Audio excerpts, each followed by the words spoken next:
You guys, listen, just wanted to bring you some new breaking information on the Shanquella Robinson case. And this is coming directly from Shanquella's family. You guys, things are more complicated than we know. Allegedly, the Cabo Six are still out working. They are not in custody at all. Nazeer Wiggins is living his best life, giggling with girls. Allyssa Hyatt is still working. There are reports that she works as a nurse. She is not a nurse. We found out where and what she actually does. Also, and this is the most important thing, the sister is saying that they know nothing, but she's making some pretty groundbreaking claims. She's saying that that video that we all think ended in Shanquella's life, she thinks that's not when Shanquella died. She thinks Shanquella was alive for a lot longer. She's also literally calling out law enforcement for keeping them completely in the dark, you guys. And also, I do want to say this. We're going to go over her statements. We're going to try to wade through what is things that can be confirmed, what is her speaking out as a wounded and hurt sister. But the one takeaway I got from this is, you guys, I don't know how we moved away from the topic. And when I say we, I mean society collectively as a whole. If the Cabo Six are still out, we need to keep up our voices. We need to tag people on Instagram. We need to sign petitions. We need to do everything we can to keep this case in the forefront. I know everybody's been saying, why don't you just be quiet and let the authorities do their job? Well, according to Shanquella's sister, the authorities are not doing their job. Again, that public pressure, especially as we are coming into an election year, that legal, civil, public pressure as we are coming into an election year is going to go a lot further, and making sure the Mexican authorities and the FBI all literally make sure that this investigation is giving the attention it needs. Don't let anybody tell you that you need to quiet down, because no, that's what happened. We all quiet down, and now look, the sister's saying that this is far from over and she doesn't know what's going on. Let's get into this, okay? Starting off, let's just jump right into the interview it was done by the NC Beat. Gerald, as we know, Gerald on the American side has gotten us so much information on the Cabo Six, who they are, and of course the exclusives with the family. Let's hear what Gerald has to say. This to that, why is you out there? Why are y'all out there fighting her? Why is she naked? You know, I can only go off of how I know she knew that she slept. She would sleep naked. Yeah. It's a lot of stuff I want to know. And when I seen that video, man, that did something to me. I know. It made me wish that I was there, because I'm the motherfucking fighter. Yeah. Yeah. You know, and my sister is not a fighter. Right. Right. Right. And you know what? Just for them, like, why did Khalil bring them over there? Like, did he say, "Oh, I'm gonna bring them over here," or they just showed up? We wanted to talk to them. We wanted to know where the girls at. Well, you know, and we was thinking, death done happen. Why haven't they came by the house and paid their respects? Right. That was more of what that was. Okay, now this is an interesting point that she's actually saying.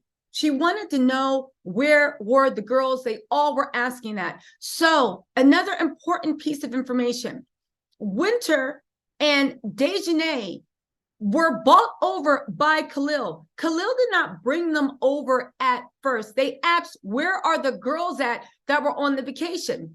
Just a simple question. Where are the girls? So Khalil bought Winter and Dejanay, the same people that were hitting on her.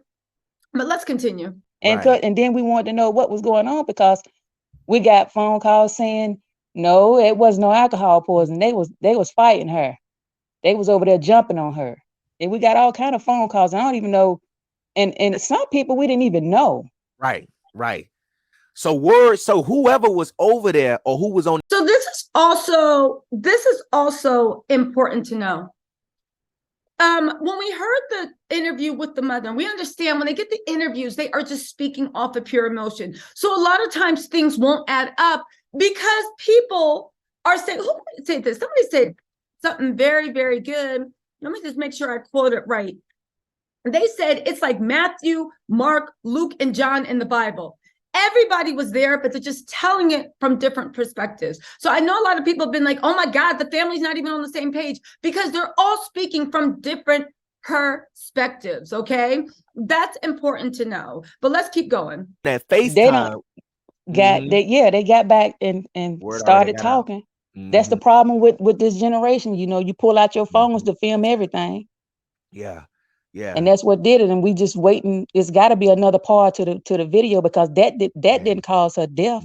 That's what I would say. That's why I So was like, it's got to be something else lingering around. yeah. Yeah. And it's to the point like, dog. Pause. Let's pause. The sister is saying that she doesn't have, I think I understand it, that she does not believe that Shanquella passed away on that video that we've all seen. She thinks there's something else to it. Now, let's just hear what she has to say. And then I want to make my point, because y'all, this is an important point that we need to realize. They throw her down some stairs. They throw her off the balcony. How in the world can her neck be severed from her spine? Yeah. Right. You know, even if she would have, and what people feel, even if my sister was to have survived that, she'd been paralyzed from the neck down. Yeah. Like, what the fuck was they doing? And then she looked sluggish in the video to me. Yes. Like she didn't look like when you fighting and your adrenaline is pumping. It's you know pumping. what I mean? She moves. Okay. Let's talk about this, because we actually have a lot to talk about. She's talking about the fact that she believes that her sister did not transcend from that video. She believes that there must have been another video, because she doesn't understand why someone pummeling you with fists could have resulted in an internal decapitation from the two vertebrae dislocation. Okay. When we talk about internal decapitation, it's a misnomer. Capitation, as you know, implies the head is off the body, but you can have it where the head is still, of course, attached to the body, but the base of the spine that connects the head has detached. Okay, you guys, the family is speaking out of pain. The family is taking their medical knowledge, what they know, what they believe to be true, and also that important fact that the FBI and the Mexico authorities are not telling them anything. They are not telling them anything because they think they're untrustworthy, because they're doing that because that is standard investigative procedure. Now, it is interesting that the sister is now coming forth and saying that she doesn't believe that tape is what caused her death. She believes that there must be other tapes out there. She believes, if I can take everything on, she believes that maybe they did something even more to her. Threw her down the stairs, do this, do that. You guys, right now, all we have to go on is the autopsy of what was said. Now, they are conducting a second autopsy. We need to see what comes from that autopsy, because that autopsy, that the Mexico officials did not say anything about bruising. They didn't see if this, they didn't say anything about that. Although there are photos taken from the coroner or the medical staff that performed the autopsy that was sent to Shanquella's family, according to her mom. But I say all this to say, we are here to do our best to support Shanquella's family.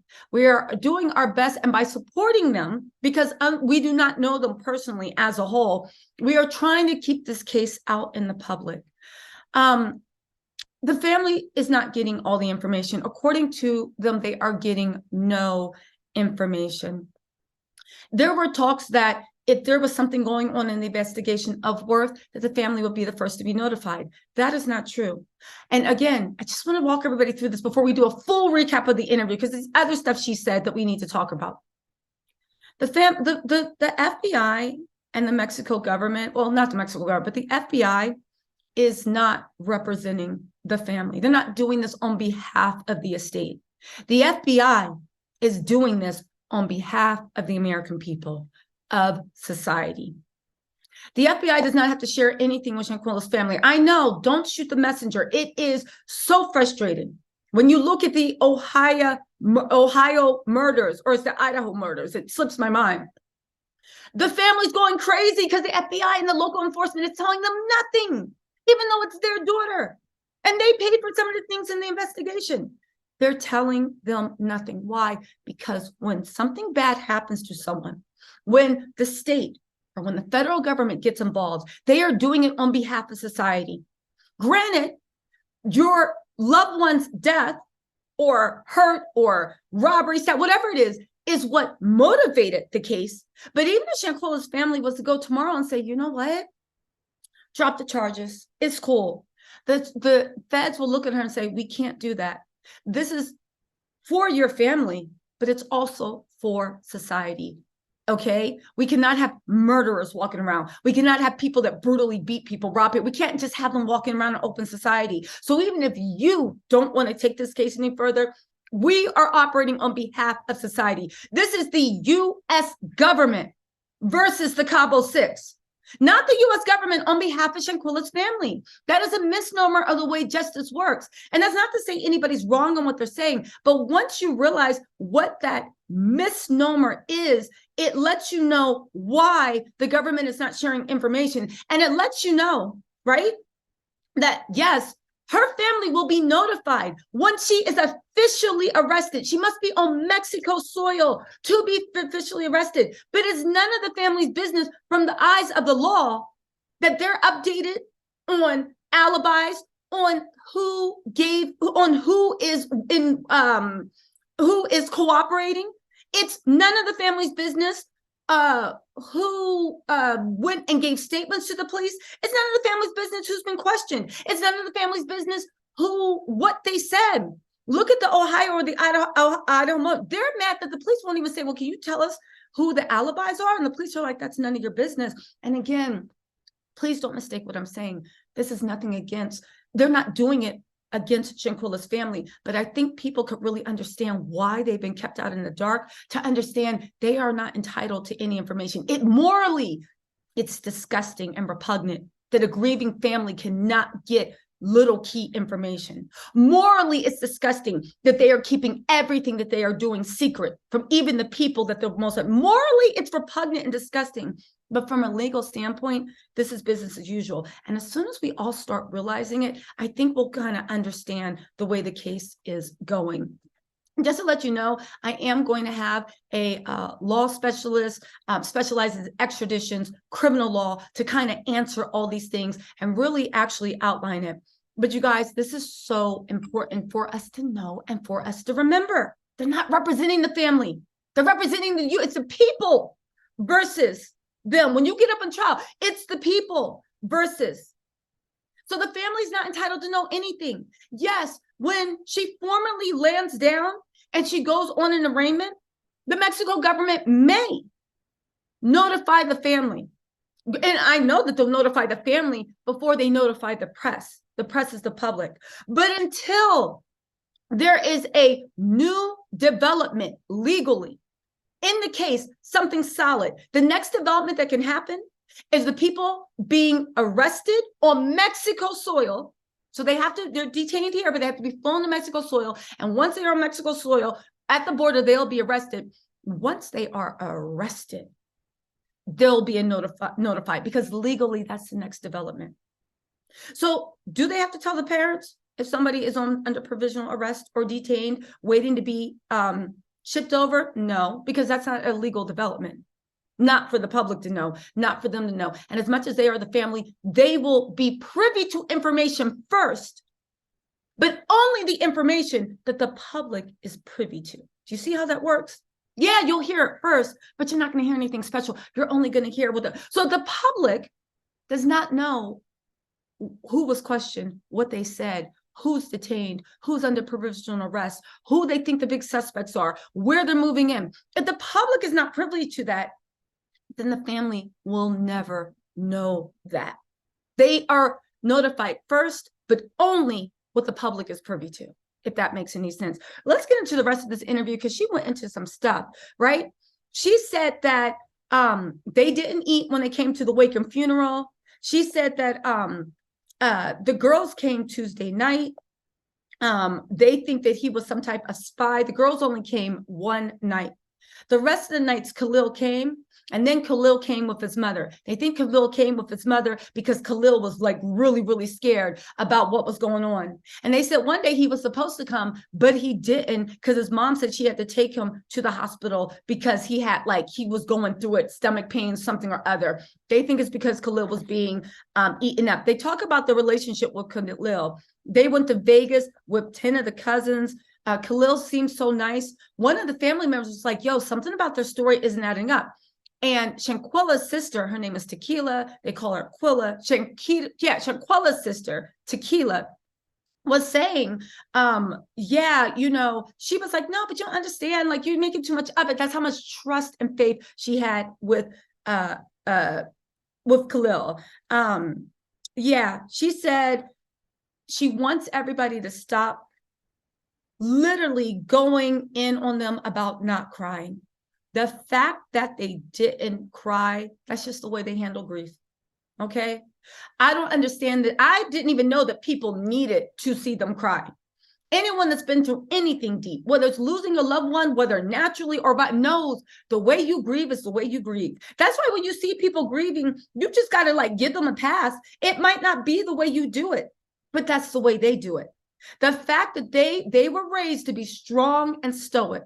Me, y'all already know I'll cry at the drop of a hat. Okay. But if somebody told me to tighten up and be strong and stoic, I'd be like, why? The same way if somebody told them you need to show more emotion. Why? They are not circus performers. They are not here for our amusement. And if you need a mother, a sister, a grieving family to break down on TV or on YouTube or wherever, to break down in a puddle of tears before you care enough to think that their grief was real and you care enough to think that they deserve justice, well, listen, that says more about you than them, and you need to look yourself in the mirror, okay? Not y'all, but y'all know, right? Now, she did say something that she doesn't want to be on TV. She doesn't want to be on TV. But she does want Shanquella's case to be amplified. She wants everybody to keep talking about it. So everybody listening to those people saying, y'all need to sit down and let the authorities do what they do. Shut up. That was a dumb idea in the beginning, and it's a dumb idea now. Where in the history of America is letting the authorities do what they do ever do something? Do you know when we will sit back and let the authorities do what they do? When all the Cabo 6 that have been charged with crimes are in custody and waiting for arraignment. Once a trial starts, yes, let the government do what they want to do. Can none of us affect what happens in a trial? Our opinions can't affect a jury. They can't affect a judge. That's when you be quiet and sit back and let justice go. Baby, not in an investigation. Who told you? What did you learn about criminal law? And again, it's not in. This is for the naysayers. Where did the naysayers learn about criminal law? It's not, you do not sit back while investigation's going. This is the time. This is the time where the public can actually make a difference. It's a time where the public can actually make a difference. Y'all, listen. She wants to know why they didn't arrest people, right? Email people. You know, why is everybody just bringing negative stuff, attacking each other, saying who has the right to speak on this, who has the right to speak on that, this and that, when really everybody should be focused and amplifying the story and keep talking about it. Because the more people talk, the more people are going to listen. And the more people listen, the more they're going to care. And the more people care, the more they're going to put pressure on the powers that be to actually do something. The time to be quiet is when they are going to trial, not now. Okay. They're still heartbroken on why Khalil would do this. They love him. They love him. They love him. They love him. You guys also, and I just want to say this. So Allyssa Hyatt is not a nurse. She is a clinical, what is she? She is a certified, let me just pull this up. She is a care assistant, if that makes any sense. Let me get the exact thing because y'all know. Let me just get the exact thing. She is not a nurse. However, she is, I think, a clinical care professional, which I guess are the people that assist the nurses. Why do we say that? Because you guys, and this is going to be a difficult question difficult conversation. She is a certified medical clinical assistant. Okay, is where a certified medical clinical assistant. She assists the nurses, but she is not a nurse. I do want to say this, and this is a conversation that we do have to have, you guys. And I'm going to expand on this in a later video, but none of the Cabo 6, unfortunately, have been charged with criminal charges. Okay, I know this is sobering, but I just want to talk about this. They haven't been charged with criminal charges. We need to be very careful about what we say, what we do, and how we treat the Cabo 6. I know that with the background checks I ran, a lot of people expressed, well, not a lot, one person expressed discontent with the fact that I had a background check, but I wasn't giving all the information because they are not charged with a crime.